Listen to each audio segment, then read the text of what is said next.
오늘은 사무엘서 강의 다윗에게 신앙의 길을 묻다 21번째 지혜로운 아비가일이라는 제목으로 말씀을 나누겠습니다. 오늘 본문은 이 선지자이자 이스라엘의 마지막 사사였던 사무엘의 죽음으로 시작을 합니다. 사무엘이 죽자 온 이스라엘은 슬퍼했습니다. 사무엘은 다윗뿐만 아니라 사울에게도 기름을 부어 왕으로 세웠던 선지자였습니다.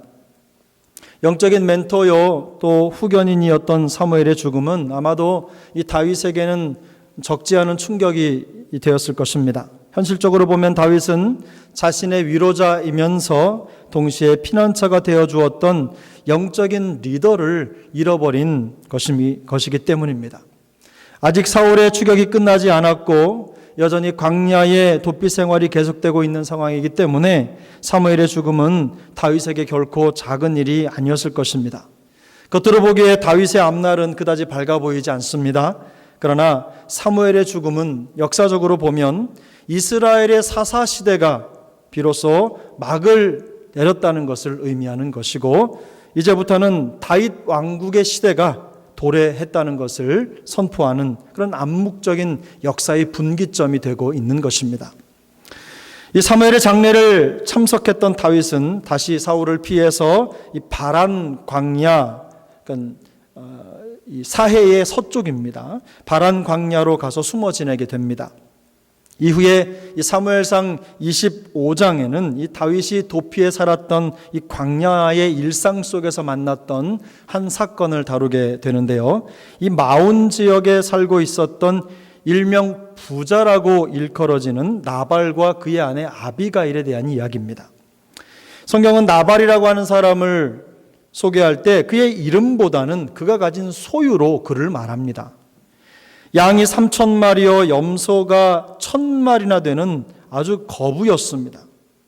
그러나 아마도 이 소유를 하기 위해서 많이 이 물질에 집착하는 경향이 있는 사람이었던 것 같습니다. 그래서 그는 이름으로 불려지기보다는 다윗도 오늘 본문에 보면 6절에 보면 그 부하게 사는 자라고 그를 지칭해서 부릅니다. 그만큼 물질에 많이 마음을 두고 살아가는 사람이었다는 것을 미루어 알 수 있습니다.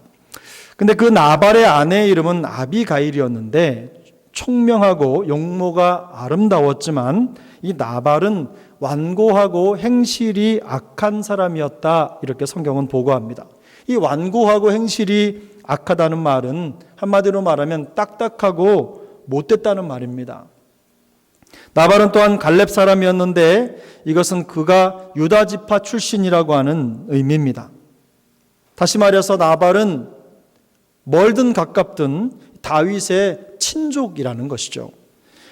이제 어느 날 다윗은 나발이 자기 양털을 깎는다라는 소식을 듣고 사람을 보내서 나발에게 인사를 건넵니다. 그리고는 필요한 양식을 좀 나눠줄 것을 요청하게 됩니다. 당시 문화에서 양털을 깎는 일이 1년에 2번 정도 있었는데 이때에는 온 마을이 축제 기간이라고 합니다. 물과 물자가 풍부해서 거지와 불황자 같은 그런 사람들도 먹을 것을 충분히 얻을 수 있는 아주 좋은 기간이고, 그런 전통이 이스라엘 히브리 민족들에게는 일반적이었다고 합니다. 이 다윗이 나발에게 사람을 보내서 양식 지원을 요청한 것은 당시 상황으로 미루어 볼 때 그렇게 무리한 요구가 아니었습니다. 더욱이 다윗과 그의 일행은 나발의 목동들과 그의 소유들을 보호해주고 지켜주었습니다. 이 바란 광야는 블레셋과 접경한 지역이었고 매우 험산 줄령이었습니다. 그래서 항상 위험이 도사리고 있는 것이었는데 도적대들이 출몰하는 지역이었고 그들이 지나가는 사람들을, 이렇게 무방비 상태에 있는 사람들을 습격해서 약탈하고 그들을 괴롭히는 게 아주 일상이었습니다. 다윗과 함께 600명이나 떼를 이루어 사는 사람들이 광야에 머물면서 그들이 나름대로 살 길을 찾았던 것 같습니다. 그곳에서 똑같이 도적질을 할 수 없으니 이제는 그렇게 위험을 당하고 어려움을 당하는 시민들을 도와주어야 되겠다, 이런 마음을 가지고 자칭 이 자율경비대 역할을 한 것입니다. 그래서 다윗과 600명은 그 바란 광야 지역을 지키는 경비대가 된 것입니다. 그래서 거기에서 양을 치고 염소를 치는 그런 사람들을 도와주고 오고 가는 사람들이 안전하게 그것을 통과할 수 있도록 도와주었던 것입니다. 그 중에 양떼와 염소떼가 심이 많은 이 나발의 목동들도 포함되어 있었습니다. 그래서 이 목동들이 이 다윗에게 혜택을 입은 거죠. 그래서 오늘 사무엘상 25장 16절에 보면 이런 말씀이 기록되어 있는데, 우리가 양을 지키는 동안에 그들이 우리와 함께 있어 밤낮 우리에게 담이 되었습니다. 무슨 말입니까? 여기서 우리는 나발의 목동들을 말하는 것이고 그들은 다윗과 그의 사람들을 말하는 것입니다. 나발의 목동들이 양떼를 지킬 때 그들과 함께 찬이슬을 맞아가면서 지켜주고 보호해주면서 그들의 보호의 담장이 되었다는 것입니다. 이런 사실에도 불구하고 나발은 이 다윗의 요구를 듣자 다윗을 이름 한번 들어본 적 없는 사람처럼 대하고, 이 다윗이 마치 광야에 출몰하는 도적대 같은 그런 부류의 사람들로 취급하고 그를 모욕합니다. 본절 8절에 보면 다윗은 자기 자신을 나발에게 내 아들 다윗이라고 말하면서 겸손하게 자기를 낮춰서 자기에게 도움을 줄 것을 요청하는데도 불구하고 나발은 다윗을 모욕하면서 그의 요청을 거절합니다. 그 내용이 오늘 본문 10절 11절에 나와 있습니다. 한번 읽어보겠습니다. 시작. 나발이 다윗의 사환들에게 대답하여 이르되 다윗은 누구며 이새의 아들은 누구냐? 요즘에 각기 주인에게서 억지로 떠나는 종이 많도다.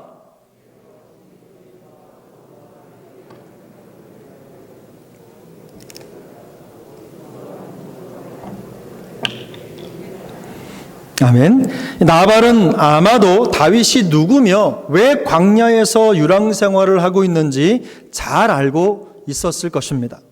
그는 다윗이 이새의 아들이라고 하는 사실도 이미 알고 있었을 만큼 다윗의 집안에 대해서 잘 아는 사람이었습니다.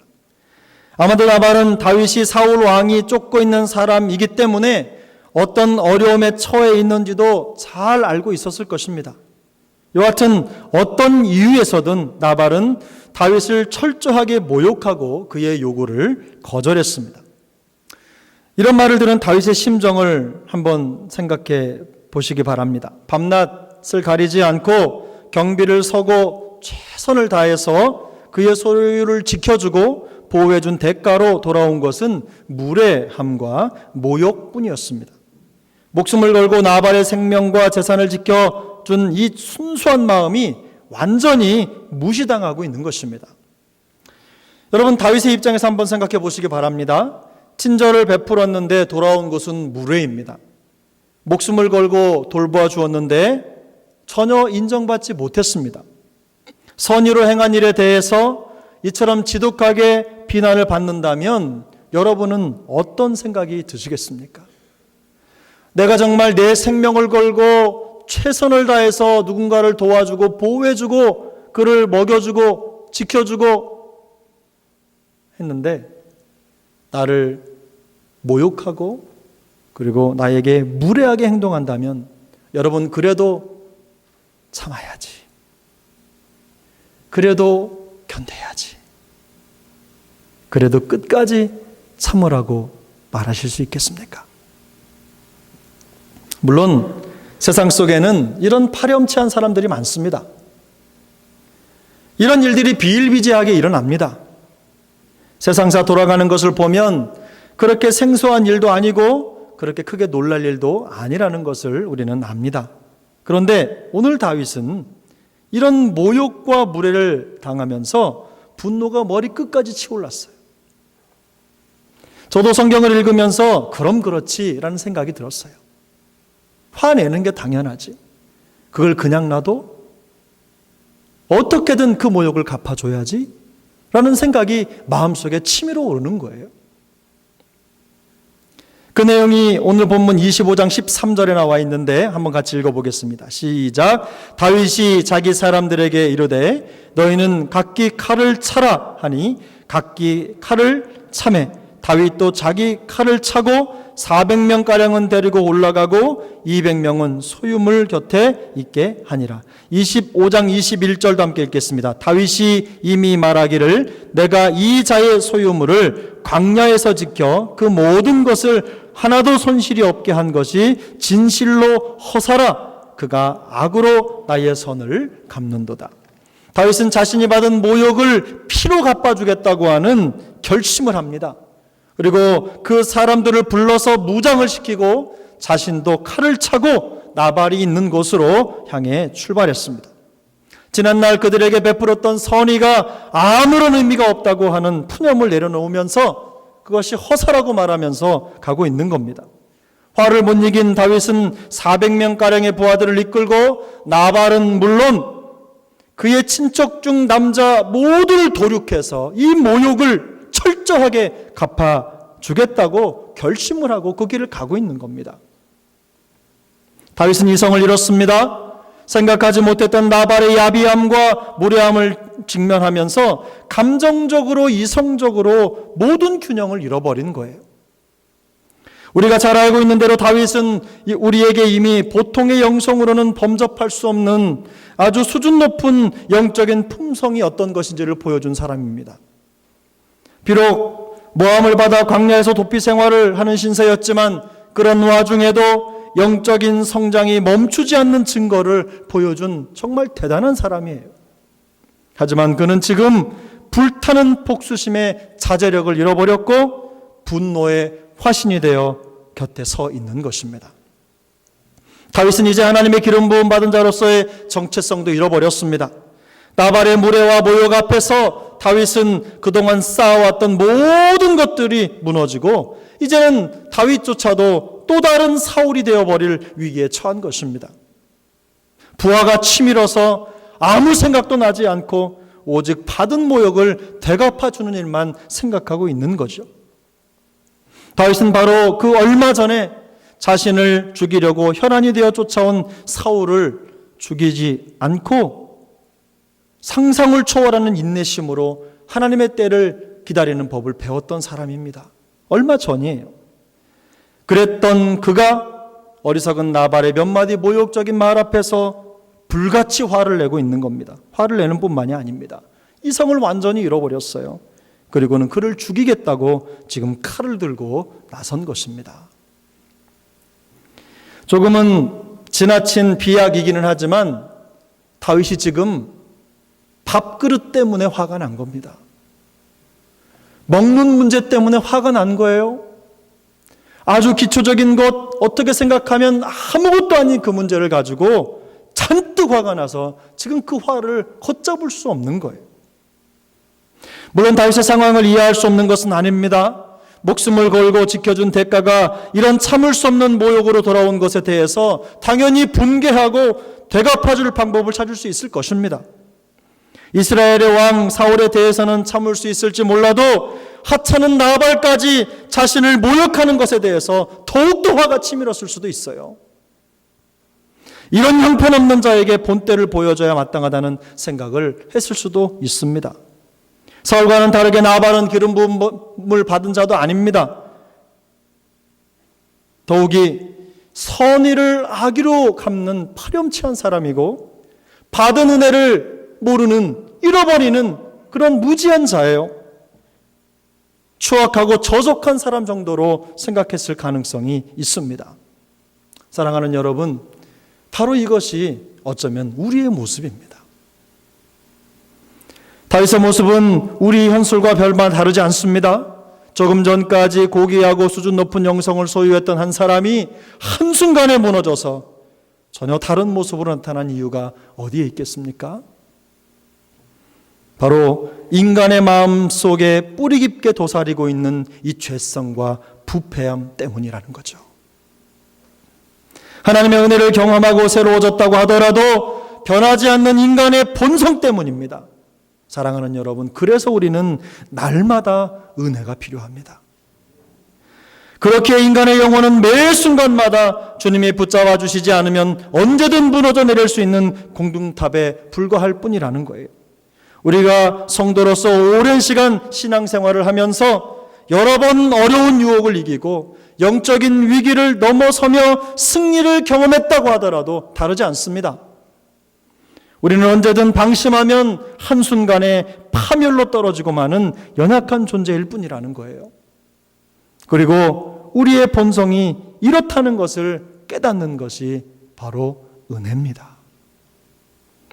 더욱 어처구니 없는 것은 우리가 하나님의 은혜로 이 큰 유혹을 잘 감당해내고 대적의 맹렬한 공격을 굳건히 막아낸 다음에 그 승리감에 도취해 있을 때 아주 작은 상처나 영적인 공격 앞에서 어이없이 넘어질 때가 허다하다는 것입니다. 하나님의 은혜와 예수 그리스도의 피로 얻은 승리가 우리의 현실적인 삶의 난관을 모두 없애주는 것은 아닙니다. 지난날 내가 거둔 영적 승리가 앞으로 다가올 사단의 공격을 막아내는 능력이 되지도 않습니다. 순간순간 하나님의 사랑과 성령의 인도하심으로 보호받지 않으면 우리는 답이 없습니다. 우리는 언제라도 마귀의 유혹에 걸려 넘어지게 되고 죄를 짓게 되는 것입니다. 인생 속에서 전무후무한 어려움을 지나가면서 단단하게 단련된 사람이라도 별 수 없습니다. 그런 사람이 비슷한 상황을 만나면 초연하게 넘어올 것 같지요? 그렇지 않아요. 그런 마음을 갖는다는 보장도 없어요. 다윗은 이전에 더 위험하고 위태롭고 급박한 상황 속에서도 마음의 평정을 잃지 않고 하나님의 기름 부으심 받은 자로서의 정체성을 지켰던 영적으로 매우 성숙한 사람이었어요. 하지만 지금은 어리석은 나발의 모욕 앞에서 철저하게 무너지고 있는 것입니다. 동굴 속에서 사울을 죽이지 않고 살려준 24장의 다윗, 그러나 오늘 나발 앞에서, 이 나발의 모욕 앞에서 피가 끓는 25장의 다윗은 다른 사람이 아닙니다. 다윗 안에 이 두 가지 모습이 공존하고 있는 거예요. 그런데 바로 이것이 우리의 모습이라는 거죠. 놀랍게도 성도 한 사람이 영적으로 무너질 때는요, 험악하고 무시무시한 시험에 무너지는 것이 아닙니다. 늘 사소해 보이고 자질구레해 보이는 그런 일 앞에서 무너지는 거예요. 다른 사람이 그런 일로 힘들어하면 가서 등치면서 아이고 뭐 그런 거 가지고 그래, 기도하고 툭툭 털어버려, 아무것도 아니잖아, 이렇게 훈수는 잘 두는데 정작 내가 그런 일을 당하게 되면 자신도 모르는 사이에 와르르 무너지고 만다는 것입니다. 그러므로 여러분, 우리를 언제든 무너뜨릴 수 있는 이 작은 함정을 조심할 수 있기를 바랍니다. 깨어 있어야 돼요. 깨어 있어야 보입니다. 깨어 있어야 보이는 거예요. 눈을 열고 우리 주변에 있는 그런 작은 지뢰들을 잘 발견해서 하나님의 사람으로서의 영적인 그런 기품을 잃지 않는 우리 모두가 될 수 있기를 축복합니다. 그런데 다윗이 이처럼 나발의 모욕 앞에서 이성을 잃어버리고 감정이 폭발한 채로 무너져가고 있을 그때에 아주 중요한 중재자를 만나게 됩니다. 바로 나발의 아내인 아비가일입니다. 아비가일은 그 이름이 기쁨의 원천이라는 뜻을 가지고 있는데 그 이름에 걸맞게 총명하고 용모가 아름다운 사람이었어요. 나발의 하인은 그들이 들에서 양을 지키는 동안 다윗의 병사들이 보호해주고 선대했다는 것을 아비가일에게 보고합니다. 그리고 나발에게 모욕을 받은 다윗이 주인과 주인의 집을 해하기로 결정했으니 이 문제를 해결해달라고 이 아비가일에게 요청을 하는 거예요. 상황을 전해들은 아비가일은 급하게 그리고 매우 민첩하게 움직입니다.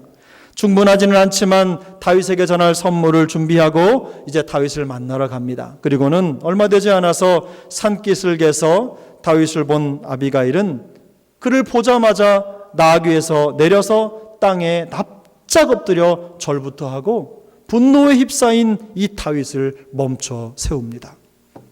여러분, 본문 24절부터 31절까지가 아비가일이 다윗에게 한 말인데, 엎드려서 한 말이죠. 이 엎드려서 한 말인데 이 속에는요, 내 주여라고 하는 말이 무려 27번이나 등장합니다. 그만큼 아비가일이 다윗을 향하여 애절하게 간청하고 있는 거예요. 자기의 생명을 걸고 기도하는 것처럼 간절하게 다윗이여 제발 내 말을 들어주시옵소서, 이런 심정으로 지금 간청하고 있는 것입니다. 그 내용이 25절부터 31절까지 있는데 우리가 한번 25, 26절을 한번 읽어보도록 하겠습니다. 시작. 원하옵나니 내 주는 이 불량한 사람 나발을 개의치 마옵소서. 그의 이름이 그에게 적당하니 그의 이름이 나발이라. 그는 미련한 자니이다. 요정은 내 주께서 보내신 소년들을 보지 못하였나이다. 내 주여 여호와께서 살아계심을 두고 맹세하노니 내 주도 살아계시거니와 내 주의 손으로 피를 흘려 친히 보복하시는 일을 여호와께서 막으셨으니 내 주의 원수들과 내 주를 해하려 하는 자들은 나발과 같이 되기를 원하나이다. 아멘. 아비가일은 전적으로 나발이 잘못했다고 하는 사실을 인정하고 그것에 대해서 조금도 신경 쓸 가치가 없다고 이 다윗을 타이르는 거예요. 그녀는 다윗이 옳고 나발이 틀렸음을 인정하면서 나발은 화를 낼 상대가 되지도 못한다고 간언을 하고 있는 것입니다. 덧붙여서 아비가일은 다윗이 자기 손으로 복수하지 않도록 막아주신 하나님을 찬송합니다. 이런 일로 다윗의 이 고매한 경력에 흠집을 내서는 안 된다고 말하는 거죠. 또한 28절에서는 여호와의 싸움을 싸운 다윗에게 악한 일을 찾을 수 없다고 말하면서 29절에 이렇게 말합니다. 함께 읽겠습니다. 사람이 일어나서 내 주를 쫓아 내 주의 생명을 찾을지라도 내 주의 생명은 내 주의 하나님 여호와와 함께 생명싸개 속에 쌓였을 것이요 내 주의 원수들의 생명은 물매로 던지듯 여호와께서 그것을 던지시리이다. 아멘. 다시 말해서 다윗의 영혼은 하나님께서 주님과 함께 생명싸개로 싸서 보호하시기 때문에 영원히 안전하다는 것입니다. 이 표현 속에는 하나님을 따르는 사람의 생명은 하나님이 지켜주실 것이기 때문에 나발 같은 자의 무례함에 화를 내므로 나발과 같은 사람이 되지 말라는 의미가 담겨져 있어요. 그러면서도 물매라는 단어를 사용해서 다윗의 원수들은 하나님께서 물매로 던져버리듯 던지실 것이니 이 400명이나 되는 군사들을 동원해서 그들을 죽일 것이 무엇이냐는 것입니다. 설득적이지 않습니까? 의미가 있어요. 아마도 아비가일은 다윗이 물맷돌로 골리앗을 넘어뜨린 사건을 잘 알고 있었을 것입니다. 이 사건은 하나님이 모든 것을 하셨다는 증거였습니다. 그리고 이 물매라는 말을 듣는 순간에 아마도 다윗은 그 순간을 떠올렸을 거예요. 그가 그때 하나님을 어떻게 의지하고 나아갔는지. 이것은 하나님의 손에 문제를 맡기면 쉽게 해결될 것이기 때문에 분노에 차서 자기가 직접 보복하는 일 따위는 하나님의 사람이 해서는 안 될 일이라는 건 일침이 담겨 있는 거예요. 결국 나발에게 원수를 갚으려고 보복의 혈기를 부리고 칼을 빼들 필요가 없다는 것입니다. 이 모든 것들을 하나님이 하시도록 내버려 두라는 것입니다. 아비가일의 이 지혜로운 애원에 다윗은 항복했습니다. 그래도 다행인 것은요, 다윗이 이 금쪽 같은 여인의 조언을 들을 기가 있었다는 거예요. 아무리 말해도 들을 기가 없으면 쇠기의 경을 기 아닙니까?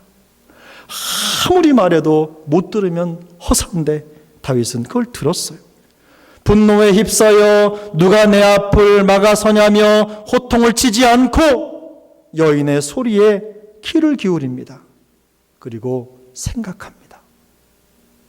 바로 이것이 은혜입니다.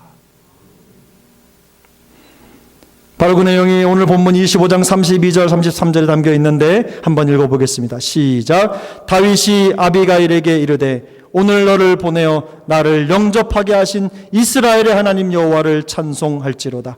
또 내 지혜를 칭찬할지며 또 내게 복이 있을지로다. 오늘 내가 피를 흘릴 것과 친히 복수하는 것을 내가 막았느니라. 아멘. 지혜로운 아비가일 덕분에 다윗은 자신의 일생에 영원히 후회로 남을 잘못된 행동을 피하게 된 것입니다. 사랑하는 여러분, 이런 아비가일이 우리에게도 있기를 축복합니다.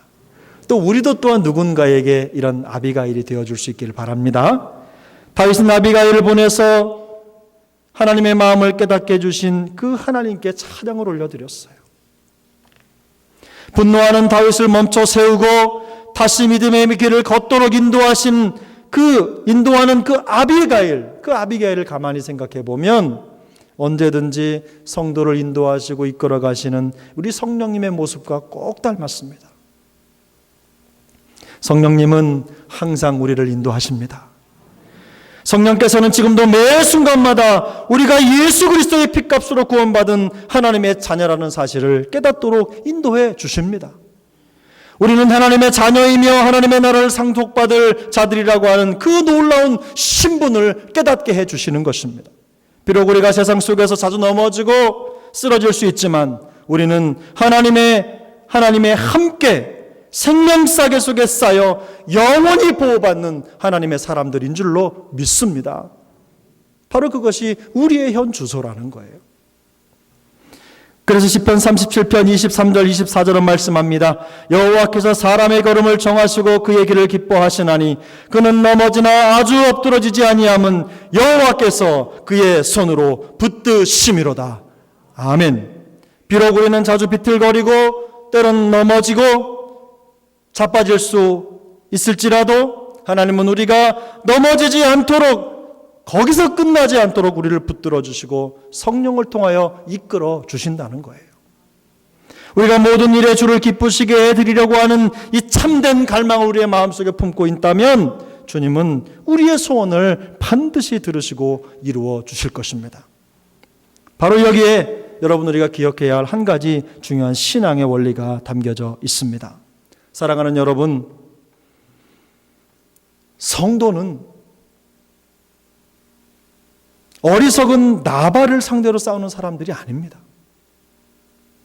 어리석은 나발을 상대로 싸우는 것은 올바른 신앙인의 영성이 아니라는 것입니다. 그래서 잠언 26장 4절은 말씀하기를 미련한 자의 어리석은 것을 따라 대답하지 말라. 두렵건대 너도 그와 같을까 하노라. 다윗의 경우가 그랬던 것처럼 우리의 경우도 마찬가지입니다. 미련한 자의 어리석음을 따라서 대답하는 것은 마귀가 바라는 것입니다. 다윗은 일시적으로 마귀에게 넘어갔습니다. 그는 잠깐 방심하는 사이에 시시하고 속 좁은 보복심에 사로잡혀서 하나님의 자녀로서의 삶의 큰 오점을 남길 뻔한 것입니다. 그러나 성경은 말씀합니다.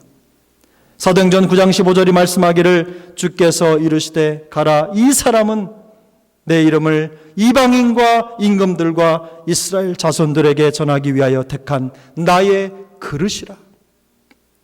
사랑하는 여러분, 이 사람이 누굽니까? 바로 우리입니다. 주님은 우리를 택하셨습니다. 이방인과 세상 모든 사람들에게 우리 구주 예수 그리스도의 피 묻은 복음을 전하라고 부르신 주님의 그릇이라고 말씀하고 있는 것이에요. 주님께서는 우리가 주님의 영광과 복음을 위해 택함받은 주님의 그릇이라고 오늘 선포하고 계신 겁니다. 주님을 생각하면 우리를 택하여 부르시고 주님의 생명사계 속에 우리를 보호하셔서 하나님의 영광을 위해서 사용하시겠다고 말씀하고 계신 겁니다. 그러므로 여러분, 우리 그리스도인들은 어리석은 나발과 같은 것들에 마음이 흔들려서 우리를 향한 하나님의 뜻과 목적을 잃어버리는 큰 누를 범하는 일 없기를 바랍니다. 하나님을 보셔야 합니다. 어떤 상황에서든지 우리를 넘어뜨리려고 하는 이 어리석은 나발 같은 일들이 세상 속에는 질비하게 깔려 있어요. 저는 그것을 영적인 지뢰라고 말하고 싶습니다.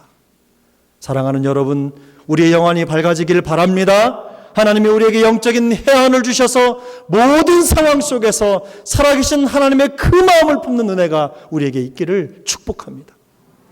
어리석은 나발과 싸우느라 삶의 중요한 시간을 낭비하지 않기를 바랍니다. 필요하면 하나님께서 우리에게 지혜로운 아비가일 같은 사람을 붙여주시기를 바랍니다.